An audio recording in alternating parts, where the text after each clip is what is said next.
আসসালামু আলাইকুম। সবাই কেমন আছেন? এই শীতের সন্ধ্যায় গরম গরম একটি মাশরুম স্যুপ, বাটার মাশরুম কেমন হবে যদি একটু ধোয়াটা গরম গরম স্যুপ দিয়ে সন্ধ্যাটা হয়। চলুন প্রসেসটা দেখে নিচ্ছি। আমি এখানে ঘন যেই দুধটা পাওয়া যায় স্টেরেজ মিল্ক সেটা নিয়েছি 1 লিটার। আর দেখতেই পাচ্ছেন প্যাকেটটা দেখিয়ে দিয়েছি। আপনি এটা সুপার শপে পেয়ে যাবেন। 1 প্যাকেট দিয়ে অনায়াসে 6 জনের জন্য আপনি করতে পারেন। যাই হোক, দেখতে পাচ্ছেন আগে দুধটার মধ্যে ওটা লিকুইডটা মিলিয়ে তারপর এটাকে গরমে দিয়েছি। যখন একটু ঘন হয়ে আসছে তখন বাটারটা অ্যাড করেছি। আমার কাছে একটু গোলমরিচ কম মনে হয়েছে তাই আমি 1/2 চা চামচ গোলমরিচের গুঁড়ো অ্যাড করেছি।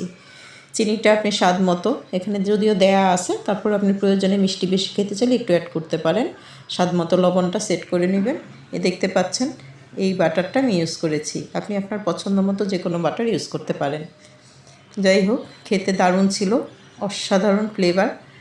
আর খেতে তো কথাই নেই, খুবই মজা। দেশ ফ্যামিলির সবাই মিলে এনজয় করেছি, তাই আপনাদের সাথে শেয়ার করলাম। সবাই সাবস্ক্রাইব করে পাশে থাকবেন, দোয়ায় মনে রাখবেন।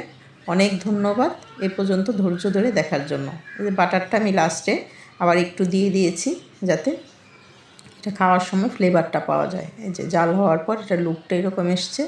এটাকে আমরা পাউরুটির সাথে সার্ভ করেছি। পাউরুটিটা ছোট ছোট করে হালকা বাটারে এটাকে টোস্টের মতো করে ফ্রাই করে নিয়েছি। একটু হার্ড ফ্রাই করে নিলে খেতে খুবই ভালো লাগে।